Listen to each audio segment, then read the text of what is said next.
Magandang araw po sa inyong lahat. Welcome sa Kabuhayan at Negosyo. Ang programang nagbibigay ng inspirasyon at kaalaman sa mundo ng pagninegosyo at tagumpay.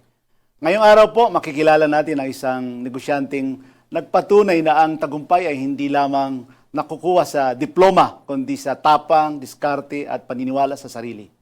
Mula sa pagiging isang batang nangarap na umahon sa buhay, nagsimula sa mundo ng e-commerce at online business sa murang edad.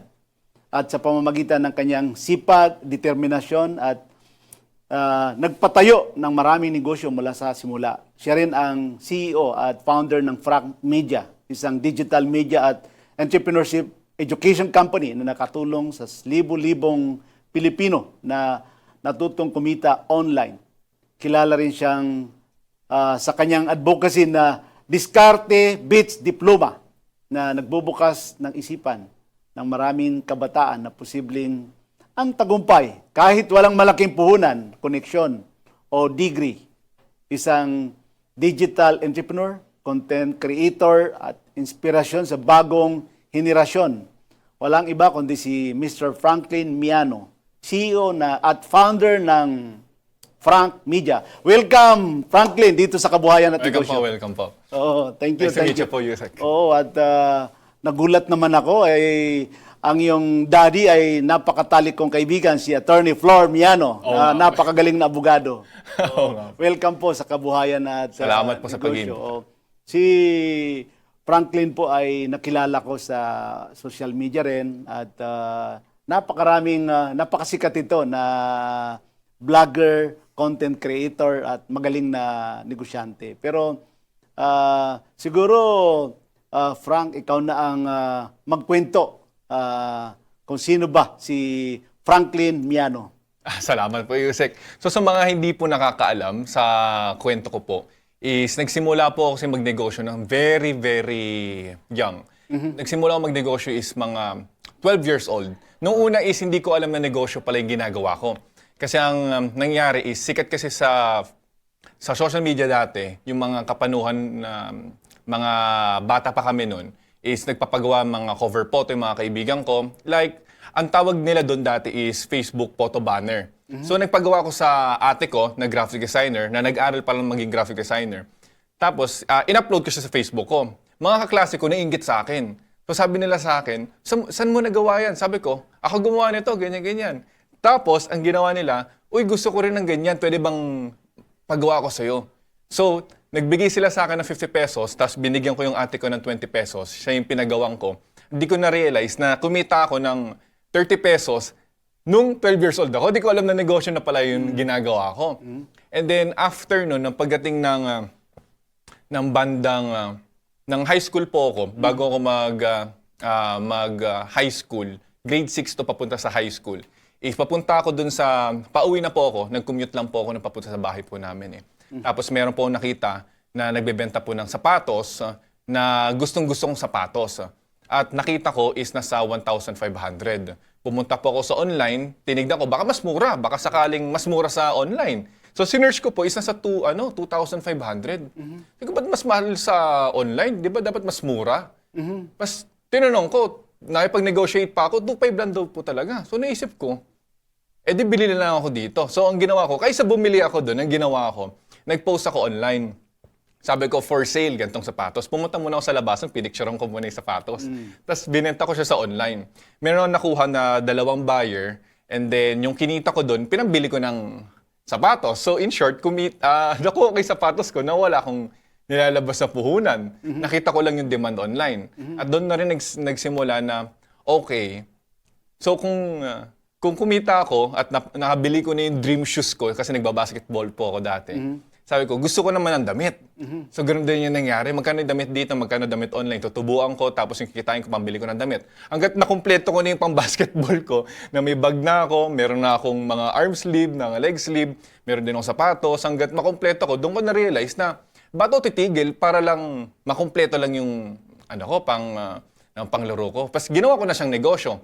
So bumili ako ng naniwala sa aking magulang ko, binigyan niya ako ng napakaliit na puhunan na 2,000 parang pambili ng mga ng mga gamit para may puhunan. Tapos, yun yung binenta ko sa online. At after na, doon ko natuklasan na ano pa kaya yung way para mas mapadami yung customer ko. Kasi ang ginagawa ko lang dati is nagpo-post lang ako sa mga Facebook group, sa mga online stories, i-chat ko yung mga kaibigan ko. And dumating sa point na na-maximize ko na yung connections ko. Wala na mga bibili. So, nagharap Marami ka ng followers at that time, dumadami na. Until naman po. Masasabi ko lang po is, yung mga bumibili sa akin, mga kaibigan na kaibigan ko. Pero hanggang dun lang. So nag-isip ako, okay, meron pa akong stock. So paano ko to ibebenta? Nabenta ko na lahat ng mga kakilala ko at mga kaibigan ng mga kakilala ko. Doon ko po natuklasan. Nag-search po ako online sa YouTube kung paano po ako magbenta ng mga ganitong mga gamit. Doon ko po natuklasan yung e-commerce. Na pwede ka daw gumawa ng website, tapos ibebenta mo sa website mo, pas mag-run ka ng Facebook ads. Yun yung ginawa ko po. Local products muna, yung mga nabili ko muna sa mga tiyangge-tiyangge, tapos binenta ko online. Ganito pala. So, pwede pala ako kumuha ng customer kahit mga taga Mindanao, taga Visayas, or taga dulo sa dulo ng Luzon, may bibili ng gamit ko kasi ginamit ko yung sistema ng e-commerce. Hanggang na nag-isip na rin po ako na nung pababa po yung demand ng mga basketball na gears, doon po ako nag-isip, okay, ano man na yung next na ibebenta ko? Doon po ako nag-create po ng multiple businesses. Multiple brands under ng business na yon ng e-commerce. So doon po ako mag-start. Actually, nung 15 po ako, doon ko po nakuha yung first million ko po. Kumita ka na ng millions. Opo, nung 15 years old ka pa lang. 15 pa lang po ako noon. Galing, oh. Kasi sobrang, sa mga hindi naniniwala, sobrang dali lang kasi kumita ng 1 million nung 2015. Kasi 15 years old akong 2015 eh. So 25 ka ngayon. 25 po ako. Marami. Mayaman ka na. Oh. So nung 2015 po kasi, sobrang mura po ng Facebook ads, wala pong masyadong restrictions, sobrang baba ng competitor, onti lang po yung nakatuklas ng ganong negosyo. So medyo na-maximize ko yung market na yun. So nung bata ako is, nung kumita po ako ng ganong kalaki is, ininvest ko po sa iba't ibang mga brands. So pumasok po ako sa cosmetic, sa clothing line, at kung ano-ano pa po.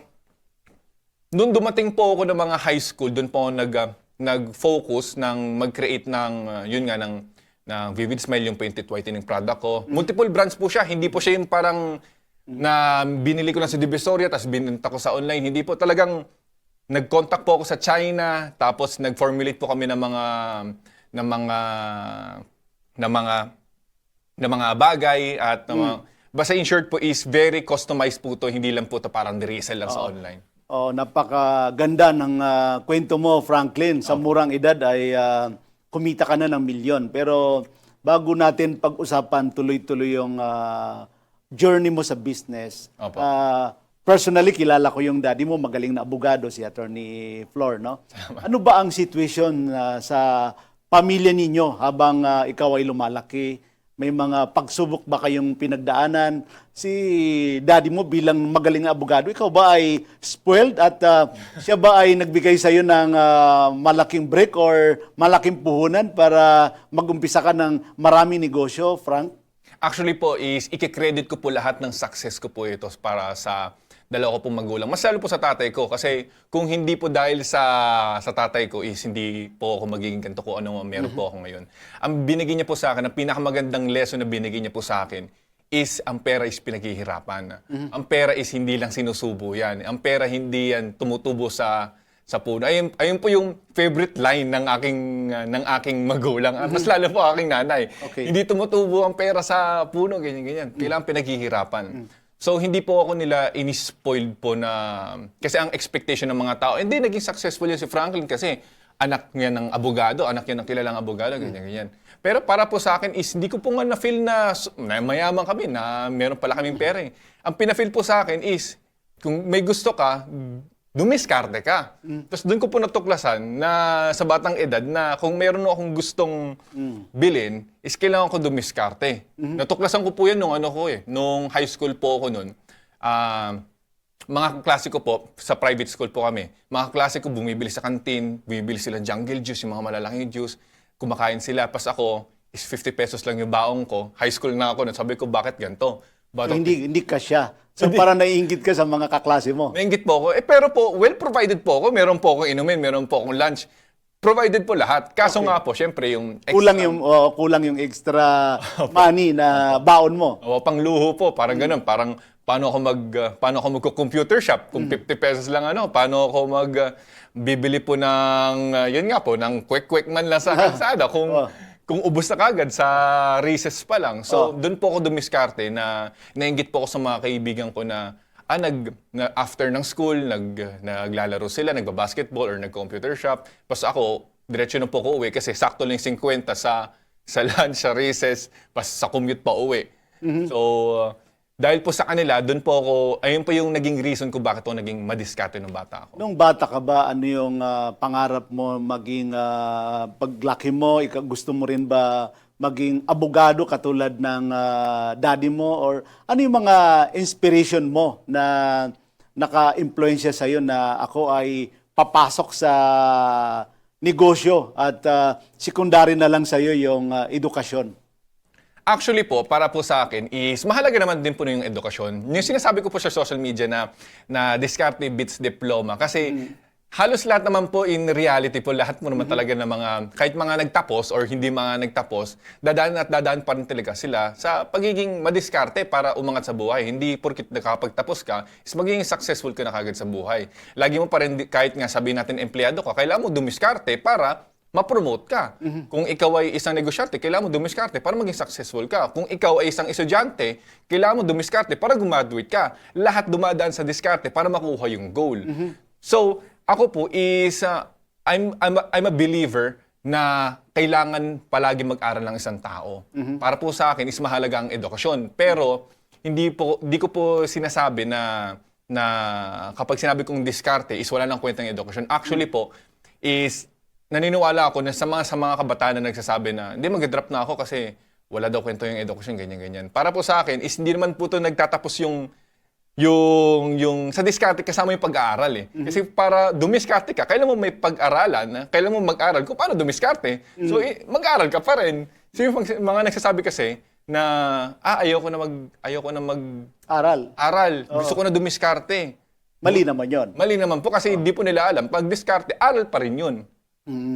Nung ikaw ay estudyante, ano yung mga pananaw mo? Kasi kinuwento mo na, nung estudyante ka ay kumikita ka na, pinagkakakitaan mo na yung Facebook, no? Opo. At sa pag-aaral at yun na nga, hindi mo talaga naging priority yung diploma mo at ito nga, pinasok mo yung e-commerce. So ikaw ba, ano yung nagbigay sa'yo ng inspiration mapasok itong e-commerce, online business? May mga magulang ka ba or may mga kamag-anak ka na nakikita mo, naiinggit ka doon sa buhay nila na sila ay successful entrepreneur? Actually po, halos lahat po ng mga kapatid ko po is nakapagtapos. Okay. Meron po nga po ang kapatid na yun nga po yung kilala niyo rin po na judge din po siya. Oo, attorney. Oo, Attorney. nandiyan naging judge. Oo. Opo. So, para po sa akin, is wala po akong mga kakilala at kaibigan at kamag-anak na talagang negosyante. Wala po akong mapagtanungan. So, napag-aralan ko po to sa pagiging curious po. Kasi kung wala kang Street ang tawag doon, street smart. Yes po. Street smart po yun. So, para po sa akin kasi kapag meron ka pong gustong matutunan na bagay is, kapag gusto mo talaga matutunan, magiging resourceful ka. Gagamitin mo lahat na kung anong meron ka para matutunan yung bagay na yun. It's either paid, it's either free, it's either online or physical. Either way, is didiskarte ka para matutunan kung paano dumiskarte. Ano ba yung talagang pinakauna na negosyo na sinubukan mo at ito ba ay kumita ka kaagad or nalugi ka or yung pinakaunang negosyo na masasabi mo na pinasukan mo at ano yung naging experience mo doon? Ano ba, Oo. Yusek Gani? Oo. Is yung first 10 businesses ko. Sa e-commerce po yun, Oh, medyo kumita. puro e-commerce ito? Opo, po e-commerce po ito. Kumita po sila. Pero nung pandemic po, is lahat po sila nag-fail. Lahat po sila nagsara. Yung 10. Yung 10 na yun. Ginawa mong negosyo. Actually po, nag-restaurant nga po din po ako. Nag-restaurant, nag-franchise, nag-try po ako ng iba't ibang industry. Ang goal ko lang po kasi noon is malaman kung ano ba yung negosyo na para sa akin na malit yung puhunan o walang skills or experience as much as possible. Kasi as much as possible, syempre gusto natin kumita ng little amount of money na nilalabas. Nung pagdating po ng pandemic po is bilang nasa e-commerce space po is lahat ng items ko is galing China. yung yung COVID kasi is galing China din. So lahat po ng mga supply ko naputol lahat. So nag-isip po kaagad ako ng ito na naman, didiskarte na naman ako. Paano ako kikita sa pandemic nang wala akong pinapadalang item? Kasi bawal magpadala, bawal ka din lumabas. Lahat ng negosyo is kailangan may gumalaw yung ekonomiya medyo nag-halt po yung ekonomiya nun. Nag-isip po ako, ano pa kayong diskarte ko nang nasa pandemic na hindi ko na kailangan lumabas, na walang puhunan, na walang item. Doon ko po natuklasan yung pagbebenta po ng digital services. Okay. Nalaman ko po na okay, may skill po ako magbenta. So tulungan ko kaya yung mga kaibigan ko sa e-commerce magbenta din. Ang kapalit is babayaran nila ako. Okay. So meron po silang kailangan na i-edit yung ads nila or i-edit yung videos nila sa business nila. Ako na bahala doon, ako na mag-edit, babayaran nyo lang ako. Doon po ako nakapag-survive. At hindi na ako bumalik sa e-commerce. Okay. So, may mga moment ba na gusto mo ring sumuko doon sa nangyari doon sa 10 business na ikaw ay hindi nagtagumpay dahil sabi mo nga na nag-failed lahat ng pandemic. So, ano yung naging inspiration mo na tuloy-tuloy yung laban sa pagninegosyo? Hindi lang po nagsara. Nagkautang po ako ng 8 milyon. Wow. Kasi po, kumuha po ako ng mga kaibigan ko. Mag-invest kayo. Malakas tong teeth whitening brand ko, itong Vivid Smile. Doon po yun Malakas to. Kasi ang puhunan lang natin dito, 500, benta natin 3,500, nauubos ka agad. Wala pa pong pandemic nun. Nung dumating pa yung pandemic. Nalugi, nag-expect so, may utang ka pa. May utang pa po ako, sabi ko. So, anong naging inspiration mo na wag sumuko at paano ka nakahanap ng diskarte talaga na tuloy-tuloy na hindi naman laging failure na makabangon ka naman sa negosyo? Ako naniniwala po ako, kaya po ako hindi po tumigil kasi lahat ng mga problema na binibigay ng Panginoon sa atin is ginagamit yan para binibigyan ka ng obstacle para kapag nalagpasan mo yung obstacle na yun is marireach mo na yung next goal mo. Hindi naman ibibigay sa yung problema para pagtripang ka. Binibigyan para meron kang matutunan, para meron tanggalin na tao sa iyo or para meron ibigay sa iyo na sign na mag-iba ka na or magstay ka lang. Kaya po ako tumuloy nun kasi nung naisip ko po nun na parang bakit ako pinatikim ng success tapos bigla lang ako binagsak. Anong reason ito? Kaya po ako naniniwala na ang pinaka-mantra ko po sa buhay, ang prinsipyo ko po is everything happens for a reason. Lahat po ng bagay na nangyayari, masama man o maganda, is mayroong magandang reason yun kung bakit yung binibigay sa iyo. So nung nangyari po sa akin yun, inisip ko lang po na binibigay to sa akin to, may reason. Kailangan ko lang kumayad, kailangan ko lang umano. At dito ko lang po natuklasan. Kaya nga po na tayo natatawa. Lahat po ng problema natin na nakaraan, ngayon, pinagtatawanan natin. Kasi nalagpasan na natin. Wala tayong mga problema na nakaraan, hanggang ngayon, problema pa rin natin. Siguro, meron lang, pero yung majority ng mga problema natin is nalagpasan na natin at pinagtatawanan na lang din natin ngayon. So para sa akin ngayon is kung mapagtatawanan ko rin to in the future at magiging memory na lang siya, malalagpasan ko lang naman din to, go na lang ako dito at meron naman tong reason kung bakit tong binigay sa akin. At yung reason pala po nun, after 6 years after pandemic, yung pala yung reason. Kaya pala binigay ito sa akin itong problema na to is ginawa akong inspiration sa mga tao na kahit bumagsak ka, kahit bata ka, kahit hindi ka nakapagtapos, kaya mo pa rin umusan sa buhay. Maging inspirasyon ako sa ibang tao. Oo, nasakripisyo yung pag-aaral mo dito sa Opo. pagninegosyo mo, Frank. No, ano yung masasabi mo na turning point na sasabihin na ito na yon, seryoso na ako dito sa negosyo na to? Ano yung pinaka-business na yon na ginagawa mo, Frank?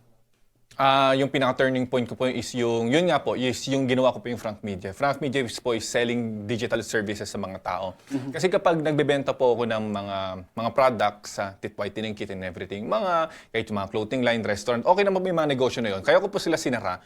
Kasi wala po ako nakikitang, wala masyado silang kinikita. Pangalawa, is wala akong nakikitang parang magandang impact sa mga tao.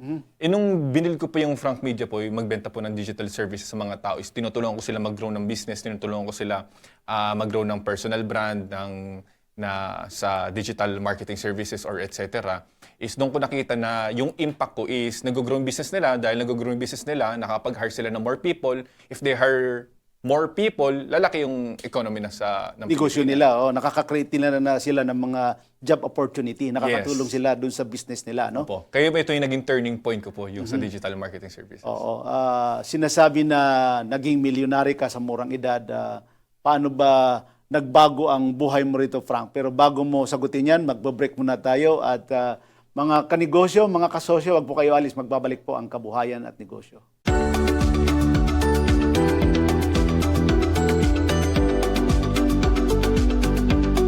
Ika nga nila, mas magandang gawing alternative ng kape ang tsaa dahil mas natural ito at mas healthy. Meron pa nga nakapagsabi na nakakatulong ito sa pagpapapayat ang pag-inom ng mga herbal drinks. Pero, totoo ba ito? Bago maniwala, let's prove it. Bago maniwala sa mga claim-claim na yan, patunayan na yan sa Let's Prove It! Ayon sa WebMD.com, merong mga pag-aaral na nagsasabing merong epekto ang pag-inom ng tsaa sa pagbaba ng timbang ng isang tao. Kung sasabayin ito ng tamang diet at exercise, maaari nitong mapababa ng bahagya ang timbang. Ito ay dahil sa ingredient nito na isang uri ng flavonoid o health-promoting substance na tinatawag na catechins na may kakayahang mag-boost ng metabolism at mabilis na tumutunaw ng fats sa katawan. Pero ang paalala ng mga eksperto, huwag masyadong mag-expect at huwag iasa dun sa tsaa ang pagpayat dahil malaking factor pa rin ang uri ng mga pagkain na kinukonsumo at ang daily physical activities. Gayunpaman, bukod sa inyong weight loss journey, makakatulong din ang tsaa na protektahan kayo sa mga sakit, partikular na ang kanser, sakit sa puso at diabetes. Huwag papayag na wala kang alam sa balita. Maiiwan ka niyan. Huwag kang papayag na hindi mo alam ang latest. Ma-out of place ka niyan. Programang hatid ang tamang balita at tamang impormasyon. Hindi lang sa Maynila, kundi sa buong bayan.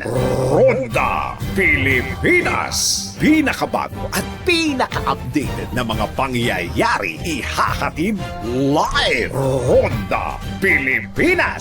Kasama ang gigising sa inaantok mong dugo, si Dennis Antenor Jr. Ronda Pilipinas. Makinig sa buong Pilipinas sa DWIZ Manila. Watch din ng live sa Aliw 23 at sa Facebook at YouTube ng DWIZ Ronda Pilipinas. Monday to Friday, 10 a.m.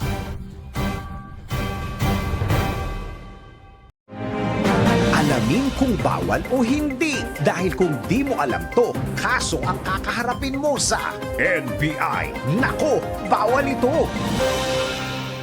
Siningil ng employer sa empleyado ang pagpapatahi ng uniform.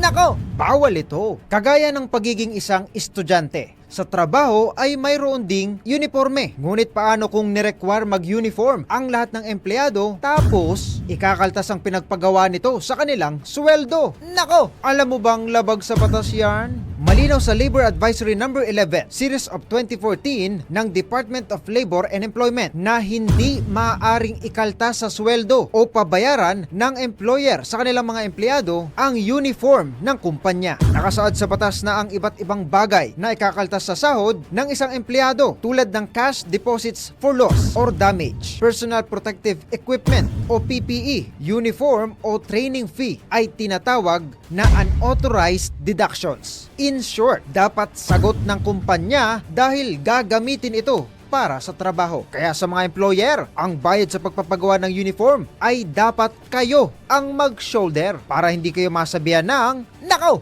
bawal ito. Mga lugar na pinuntahan ng ibang tao, mga produkto, serbisyo na rekomendado. Alamin sa Highly Recommended. Isa ka rin ba sa mga mahilig sa seafoods? Well then, wag mo nang palampasing dayuhin ang seafood capital of the Philippines para tikman ang kanilang freshly served seafoods. Unahin na ang diwal o angel wing clams. Isa itong rare seasonal delicacy na madalas niluluto sa pamamagitan ng sugba o grilling, steaming, at baking na may garlic at butter.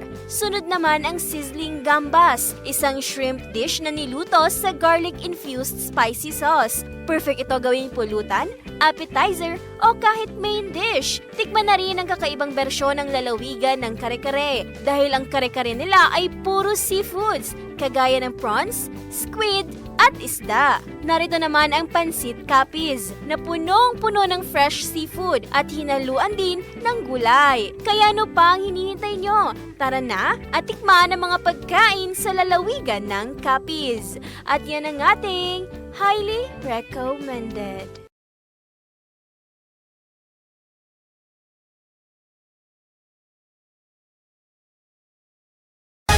Latest, pinakabago at tama.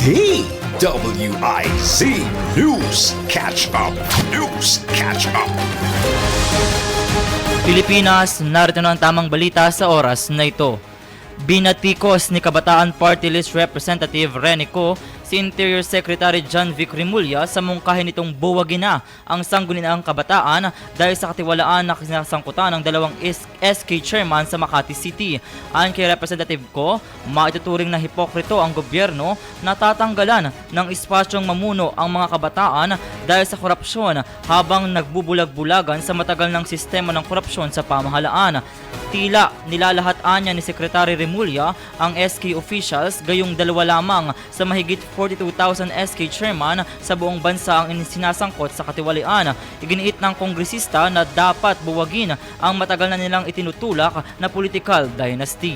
DWIZ News Catch Up. News Catch Up. At yan ang tamang balita sa oras na ito. Mag-follow at subscribe sa lahat ng DWIZ News digital accounts, Facebook, Instagram, YouTube, TikTok, X, DWIZ News app at website. Ako si Jordan Gutierrez, nagbabalita ng tama, naglilingkod ng tama. Oras-oras nagbabalita ng tama, naglilingkod ng tama. DWIZ News Catch Up. News Catch Up.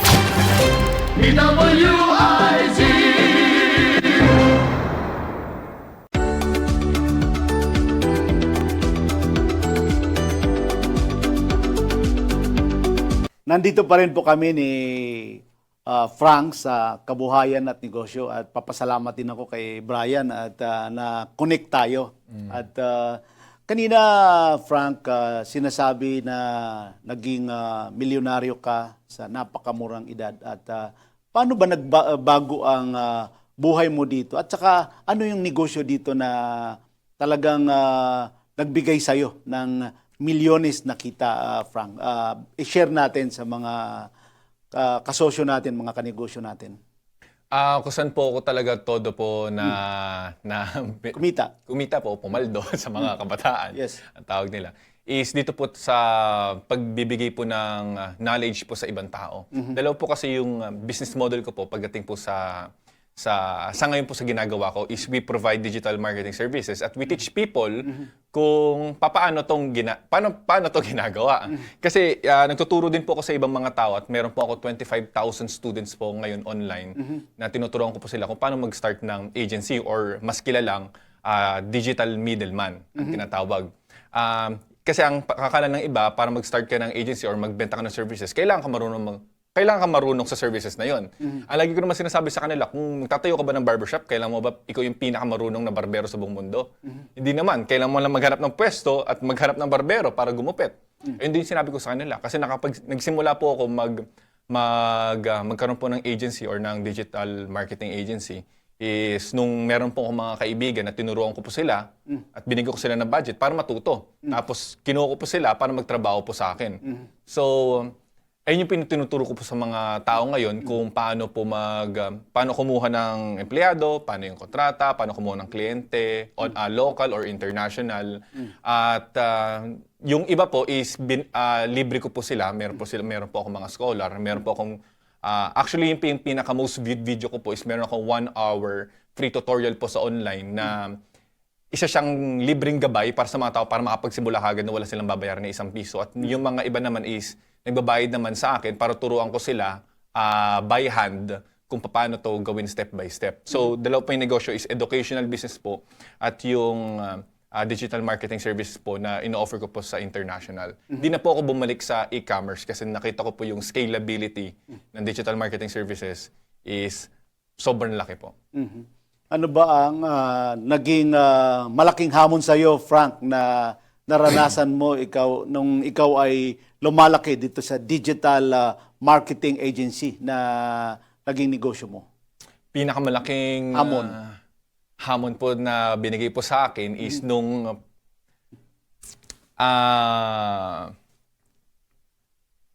hindi po ako marunong bilang isang leader. Bakit? Bakit naman masasabi mo na hindi ka marunong na leader? Marami po kasing mga negosyante ngayon na kaya sila yumaman, marunong kasi sila magbenta. Marunong silang ibenta ang kahit anong nakikita nila sa lamesa sa tao na yun. Ayun ako. Wala akong skills kung paano network. Wala akong skills kung paano mag-retain ng isang empleyado. Wala akong skills kung naglalabas siya ng hinanakit niya o problema niya sa bahay, sa akin. Hindi ko alam kung paano siya i-handle. Wala akong skill sa pagiging leader. At dahil po dun sa lack of skill na po na nangyari po sa akin is halos 80% po ng mga empleyado ko po is nag-resign. Hindi po sila na-terminate ko sila po yung nag-resign pong Iniiwanan ka. Iniiwanan po ako nila paulit-ulit to 4 years. Hindi nila, mataas po sahod ko. Maganda din po yung benefits ko. Kaso, hindi ko po alam kung bakit po ako nila iniiwanan. Yun po yung naging pinakamalaking hamon po sa akin. So paano mo na-resolve ba yan? Paano mo na-improve yung ganon na mga empleyado na hindi, lalo na pagka ikaw ay nagde-develop ng isang empleyado mo, tinatrain mo, and then biglang iniwanan ka. So sabi mo nga, wala kang skill sa pag-aalaga ng ganon na empleyado. So paano mo ito na-resolve ba? Paano mo ito na-handle, Frank? Actually po sa tulong po ng mga kaibigan ko din po sa negosyo. At nagawa ko din naman po yun dahil po sa social media ko. Dahil po sa social media ko, medyo sumikat po ako. So marami po mga tao na nakipag-connect sa akin, gusto makilala in person, at mayroong mga negosyante na malalaki pa sa akin na gusto makipag-meet sa akin, makipagkwentuhan and everything. So dahil po sa mga connections ko po na yun, na meron din silang mga libo-libong empleyado. Ako, ang empleyado ko lang maximum dati nung nagkawatak-watak is nasa 50. Sila, 1,000. At yung kanilang retention is mga 2 to 3 years. Tinanong ko sila, magkano sweldo mo? Magkano sweldo ng empleyado mo? Yung average, sinabi nila kung magkano. Eh ako, mas mataas. So sabi ko, Ang pasweldo mo. mas mataas yung pasweldo ko. Sabi ko, bakit? Sa'yo, 2 to 3 years, Nasa'yo pa. sa'yo pa. Sa akin, 3 months, bigla na lang mawawala. Doon po ako nagpa-mentor po sa kanila na binigyan po ako nila, hindi po ako nila tinuruan talaga step by step, pero nagbibigay po sila sa akin ng mga libro, Tips. mga more likely po sa libro ko po talaga nakuha dahil din po sa kanila. Tapos nung nabasa ko po yung sa libro po na yun, di po ako talaga nagbabasa ng libro. First time ko pa magbasa ng libro nung basta bandang 2023. Nung binasa ko po yun, is in-implement ko kaagad at doon ko din na-realize na ang daming knowledge din pala makukuha dahil sa isang libro na nagte-turn yung life ng isang entrepreneur na akala ko dahil may pera na ako, kaya ko na lahat, kaya ko na gawin. Di mag-stay ka, basta mataas lang yung bayad sa'yo. Hindi din pala. So, ang pagiging leader, yung wala kang leadership skill, yun yung pinakamalaking dead end ng isang entrepreneur. Kasi yung una, syempre, kailangan mo maging marunong magbenta. Doon ka kikita eh. Pero kung gusto mo mag-scale, kailangan mo meron kang leadership. Yun yung wala ko. At natutunan ko siya sa libro dahil sa mga kaibigan ko. Paano mo hinaharap yung mga pressure, mga expectation ng mga ibang tao, lalo na yung mga empleyado mo at sabi mo nga, ikaw ay college dropout. So, hindi ba yun nagiging hadlang sa'yo sa mga expectation din ng mga prospective partners mo, mga partner mo, mga empleyado mo? Para sa akin po, sa pagdating naman po sa client is wala naman po silang ibang tinitignan sa background ko po, sa educational background ko po. Is ang tinitignan po nila is yung case study. Do you have undeniable evidence na totoo ba talaga na you accomplish these things? At sa kliyente mo ba na-accomplish din mo din sa kanila din? Mga validation. So, do you have any proof na Nagawa mo talaga. Opo. Na yung in-offer nyo is may resulta. Meron po ako nun. Kaso sa mga empleyado ko po is, yun nga po, yung pinakamalaking problema ko po is, dahil po sa wala sa leadership skills, is yun yung pinakamalaking hadlang ko po, kaya di po nakapag-scale. At dahil po sa tulong ng sa mga libro po na nabasa ko, medyo, hindi pa rin po ako 100% na marunong until today. Inaamin ko po yun. Pero, I'm trying to get there at papunta na po ako doon. I must say, mga 80% complete na yung leadership skills ko po. Ano ba ang mga pagkakamali mo sa buhay na masasabi mo, Frank, na nagawa mo sa pagninegosyo na nakapagbigay sa'yo ng mga malaking lesson na nakagabay din sa'yo sa iyong business journey? Masyadong malaki ang ulo. Hindi po kasi natin... So, yumabang ka? Sobra. Sobra. Darating kasi sa point po, mas lalo pa yung iba nga po, pag yumaman nga lang, magiging mayabang na. So ako po, pag dinagdagan mo pa ng bata, nilagyan mo ng pera, talagang hindi mo maiiwasan na yumabang yan. Dumating din sa point na nanghihingi po ako ng validation online, nanghihingi po ako ng pansinin niyo ako. Akala ko doon ko po makikukuha yung happiness. Kasi nung kumita po ako ng pera, doon ko na-realize na parang may kulang. Bakit parang may kulang sa akin and everything. So, try ko po, baka kulang lang ako sa validation. Doon ko po na-realize yung malaking pagkakamali na ginawa ko na priority ko na humingi ng validation from being an educator online, naging ang prinsipyo ko, pansinin niyo ako. Tapos dumating na po noon, pinansin naman po nila ako, is nung ko po na-realize, parang hindi pala ito yung sagot sa kasiyahan na hinahanap ko. Doon ko po na-realize, ang only validation na kailangan ko lang pala tanggapin is yung galing sa mga mahal ko sa buhay.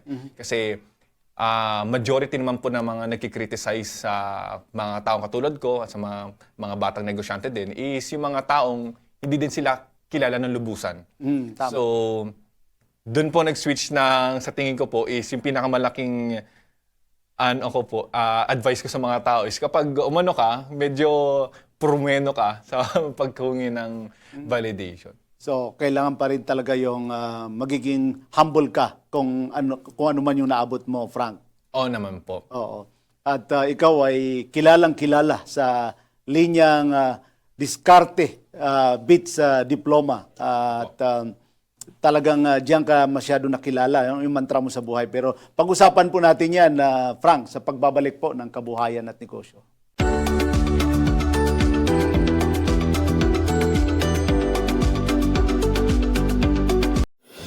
Mga lugar na pinuntahan ng ibang tao, mga produkto, serbisyo na rekomendado. Alamin sa Highly Recommended.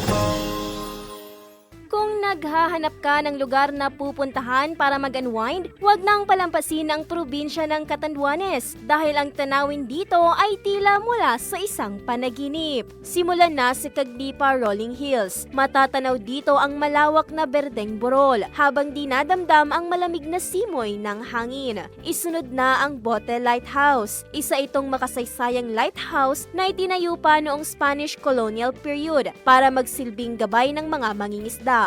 Bukod dito, magandang spot din ito para sa panoramic view ng karagatan, lalo na kapag papalubog na ang araw. Para naman sa kakaibang experience, bisitahin ang Poseidon's Rock. Isa itong natatanging rock formation na kahawig ng isang figura. Mayroon din itong maliit na pool na pwede magtampisaw. Kung gusto mo namang ma-experience ang mag-picnic sa ibang lugar, puntahan na ang Maribina Falls. Napapalibutan ito ng kagubatan at falls na may malinaw at malamig na tubig. tubig. Hindi rin dapat mawala sa itinerary ang Balakay Point. Perfect place ito para tumambay kung ikaw ay nature lover. Kaya ano pa ang hinihintay mo? Tara na at sabay-sabay tayong masurpresa sa kagandahan na taglay sa lugar na tinaguriang the Happy Island of the Philippines, ang probinsya ng Catanduanes. At yan ang ating highly recommended. Kayang-kaya mo ang kahit na ano kung ikaw mismo ang gagawa nito. Let's learn new things sa DIY Do It Yourself. Ang hindi regular na paglilinis o pagme-maintain sa aircon ay posibleng maging dahilan ng pagkakaroon nito ng ingay. Kaya narito ang mga dapat mong gawin para hindi ka na makaistorbo ng iyong kapitbahay. Una, suriin kung maayos ang pagkakakabit ng mga panel o kung may maluluwag na tornilyo. Ikalawa, linisin mo ang air filter. Ang barado o maruming filter ay nagpapahirap sa daloy ng hangin kaya nagkakaroon ng ingay. Ikatlo, tingnan kung may sagabal sa fan blade gaya ng dahon na talikabok at siguraduhing maayos ang pagkaka-align ng fan blades. Ikaapat, i-check mo ang compressor dahil maaari itong maging maingay sa katagalan. Maaari kang gumamit ng rubber padding para maiwasan ang vibration.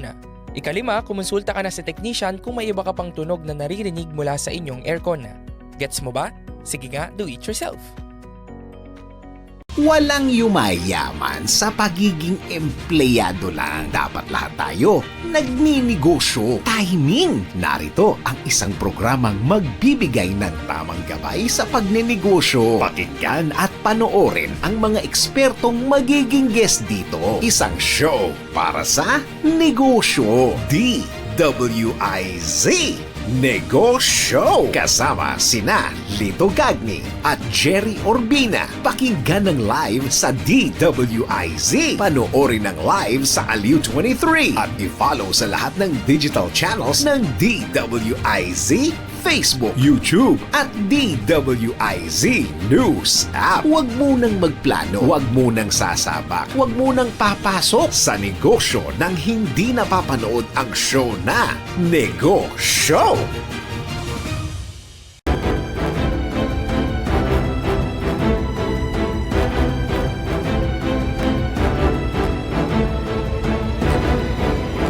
Balitang Scoop Exclusive! Mga balitang nangyayari pa at gusto mong malaman kung ano na ang latest scoop. Mga balitang hindi mo dapat bitawan at kailangan ng tutok. Mababalitaan lahat, hagip lahat sa DWIZ News Scoop! Naka-live sa Aliw 23 Free TV. Naka-live din sa DWIZ News. Naka-live din online. DWIZ Facebook, YouTube at DWIZ News website. Samahan ang buong puwersa ng DWIZ News and Research Team sa paggalugad sa buong bansa at buong mundo ng balita at impormasyon. DWIZ News Scoop! Maki-scoop 4 p.m. Monday to Friday kasama si Dennis Antenor Jr. DWIZ News Scoop! Bahagi pa rin ng inaabangan tuwing hapon sa DWIZ News Hapon Highlights. Nagbabalita ng tama, naglilingkod ng tama. Sa tradisyon ng paglilingkod ng tamang balita hanggang sa sports. Hatid ng mga OG sa sports. Benji Paras at Ronnie Magsanok. Benji Paras, Ronnie Magsanok, walang bolahan. Sa DWIZ News Nationwide. Saturdays, 4 p.m. Malalaman ang tama sa Walang Bolahan. Walang bolahan, Walang Bolahan. walang bolahan, Sa DWIZ News Nationwide. walang bolahan.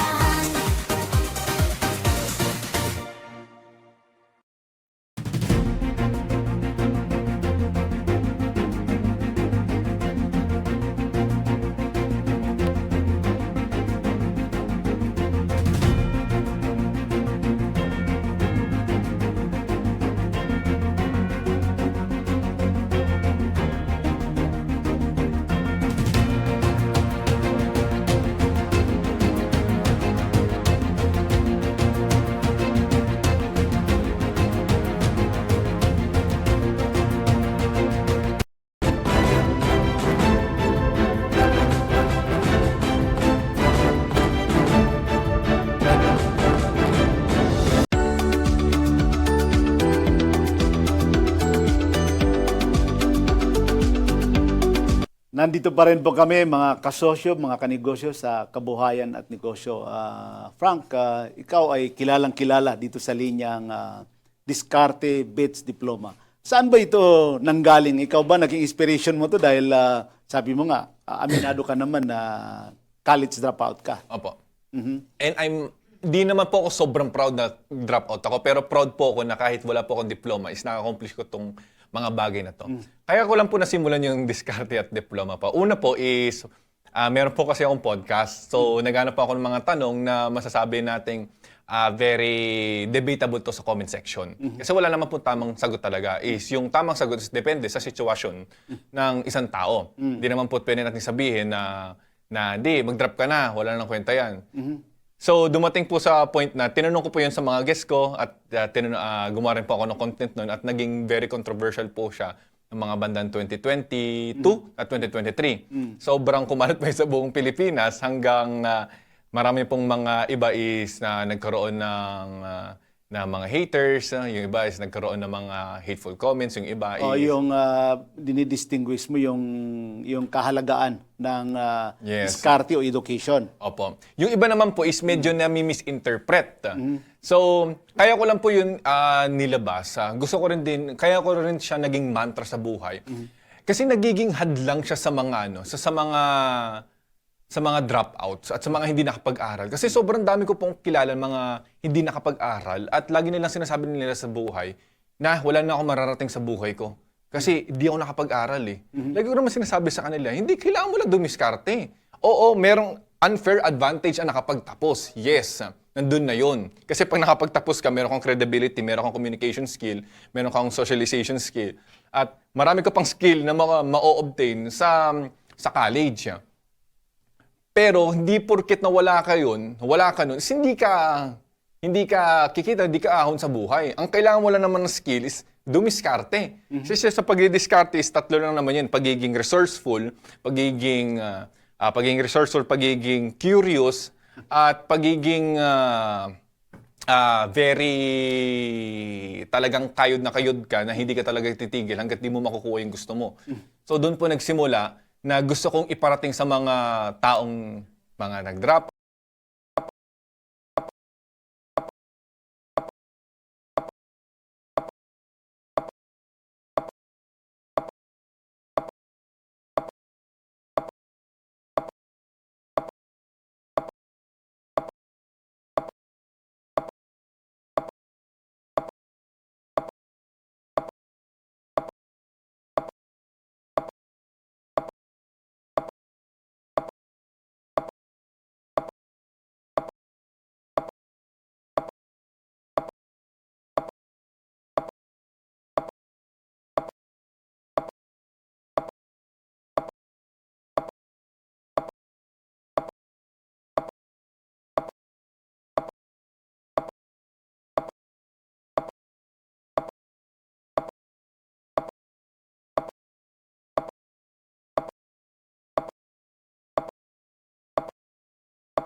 nila para kung paano dumiskarte. Kasi marami pong paraan para dumiskarte ngayon eh. Sobrang daming ways. Kaso sa sobrang daming ways, ano ba ang pinakamadali? Pinakamalit na puhunan, Mabilis kumita. mabilis kumita? Eh ako meron akong credibility doon kasi nakasampung negosyo na ako, nakapag e-commerce na ako, nakapag dropshipping na ako, nakapag restaurant, franchise, sobrang dami kong ternay, lahat sila is pinagpalit ko dito sa negosyo na yun. At yun yung negosyo na tinuturo ko sa nila. Oo. Sa itinuturo mo at yung mga na ibibigay, na ipaparating din sa'yo ng mga naging problema ng mga tinutulungan mo. Ano ba yung mga common mistakes na mga entrepreneur na nagsisimula dito sa online na business? Masyado po silang perfectionist. Natatakot po silang masyado po nilang ginagawang very complicated. Ginagawa nilang complicated ng isang bagay na hindi naman complicated. Pag sinabi ko po sa kanila na ang magiging diskarte mo ngayon is maghanap ka ng kliyente internationally na kailangan ng video editing, tapos magpa-provide ka ng video editing services. Ang isipin nila, di ako marunong mag-edit, di ako marunong sa computer, wala akong computer, wala akong ganyan. Ang dami nilang iniisip, lagi nilang iniisip kagad yung mga reason na to do it. Hindi yung mga reason to do it. So, ganun po yung pinakamalaki po nilang pagkakamali. Nag-iisip po kagad sila, ano yung mga reason na hindi ko to gagawin. Dahil yun pong iniisip nila, hindi po nila gagawin. Pero kung shift nila yung mindset nila, na kung ano yung mga reason, na kung ano yung mga resource na meron ako, na kaya ko itong gawin, gagawin ko. Eh yung naisip ko po nun is, di mo naman kailangan maging magaling na video editor para mag-provide ng video editing services. Ang kailangan mo lang, maghanap ka sa Pilipinas na nangangailangan ng trabaho ng video editor at ibigay mo yung client na yun sa kanya at meron kang cut doon. Oo. Sa dami ng gustong pumasok sa online business, Frank, paano sila dapat magsimula ng tama? Lalong-lalo na yung mga kababayan natin, mga kanegosyo natin na walang puhunan. So, ang kailangan po nilang gawin kung wala po silang puhunan is magbenta po sila services. Kasi yung pinaka-low barrier to entry kapag magsisimula ka magnegosyo. Kasi pag physical business yan, kailangan mo ng puhunan para magbenta ka ng isang bagay. Pero kung services, ang binibenta mo lang is yung serbisyo mo. Diba? So, kung nag-aral ka sa YouTube kung paano mag-handle ng social media, kung paano gumawa ng content sa YouTube, kung paano mag-TikTok, kahit nga lang mag-edit ka lang sa phone mo, that's a service na monetizable na merong tao na willing magbayad para sa'yo. Ayun yung low barrier to entry at wala kang puhunan na ilalabas doon. Kasi more likely, mga tao, pag narinig nilang negosyo, inisip nila, puhunan. Pero hindi nila alam, meron palang negosyo na hindi na kailangan maglabas ng pera. Oo. At sa lahat ng pinagdaanan mo, Frank, ano ba yung mensahe mo sa mga kababayan natin na nangangarap umasenso rin sa buhay at ikaw nasa murang edad ka ay naging multimillionaire ka? May mensahe ka ba? Parting word sa mga kababayan natin, Frank? Ako, para po sa akin is lahat po, kung ano man yung sitwasyon nila ngayon, meron din ibang tao na same situation nila na naging successful din before. So, in short, nagawa na. Meron ng tao na kagaya mo na naging successful. Ang tanong, bakit hindi din ikaw? Ayun yung, maging curious ka. Kasi kung hindi ka naging curious, hindi ka magkahanap kung bakit yun nangyari. Kung hindi ka naghanap ng ways kung paano nangyari yun, is di mo matutuklasan yun. Kung di mo natuklasan, di mo rin gagawin. Kung hindi mo gagawin, walang mangyari sa buhay mo. So sa pagiging curious, sa pagiging resourceful, yun yung masasabi kong secret recipe sa pagiging madiskarte. Kasi kapag, okay, si person A, mayaman, nag-drop out siya, okay. Wala lang, parang di ako curious. Paano ba siya yumaman? Paano ba yung ginawa? Kung hindi siya nagtatanong ng ganun, wala siyang mararating sa buhay. So, dapat mahilig din sila magtanong. Kasi yung tanong, libre lang naman. Yung iba nahihiya, pero wala naman mawawala sa'yo kasi gusto mo nga umasenso sa buhay mo eh. So, yun, magtanong, maging curious at maging madiskarte. At mag-execute. At mag-execute. Yun.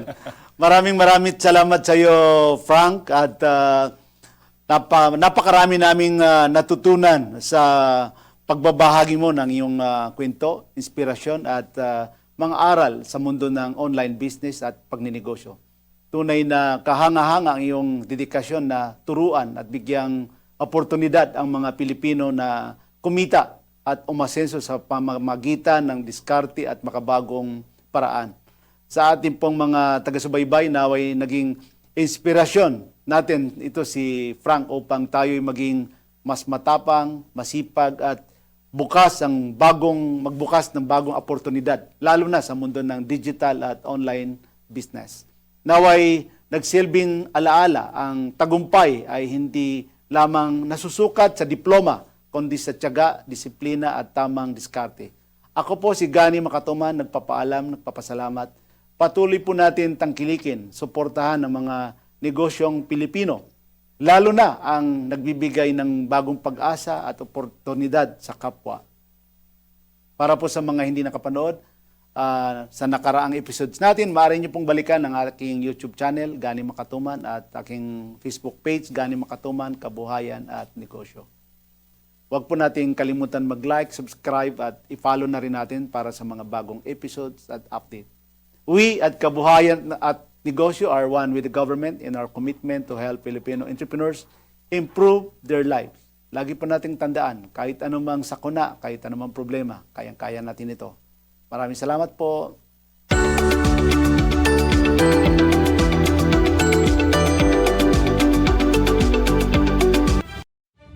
On air, online, on ground.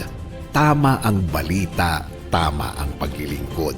Saan mang bahagi ng bayan, saan mang panig ng mundo, pinaglilingkuran ang Pilipino. Ito ang News of Broadcasting Corporation. Inaabot ang bawat isa, radyo, telebisyon at digital. DWIZ News, laging nagbabalita ng tama, naglilingkod ng tama. Miyembro